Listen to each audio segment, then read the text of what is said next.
মুজিবুর রহমান, শেখ মুজিবুর রহমানের হত্যাকারীকে যদি বাহির থেকে আনা যায়, তাহলে শরীফ ওসমান হাদির হত্যাকারীকেও বাহির থেকে আনা যাবে। খালি গণতন্ত্রের নাম নিয়ে মানুষকে শান্ত করা যাবে না। মানুষ দেখেছে গণতন্ত্র, যতদিন আল্লাহর বিধানের কথা বলতে লজ্জা পাবেন, দেশে শান্তি আনতে পারবেন না। বিশৃঙ্খলা সৃষ্টিকারীরা জেলে ঢুকলে আবার জামিন পায়। বিশৃঙ্খলা সৃষ্টিকারী কেন জামিন পাবে? অন্যায়ভাবে জেলে ঢুকে জামিন পায় না, হয় কিনা এরকম ঘটনা আছে।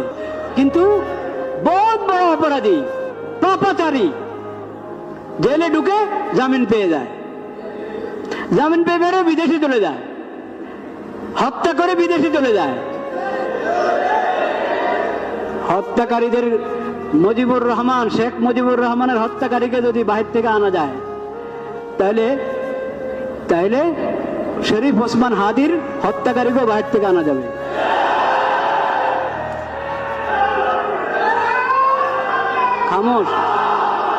খামোশ থাকি।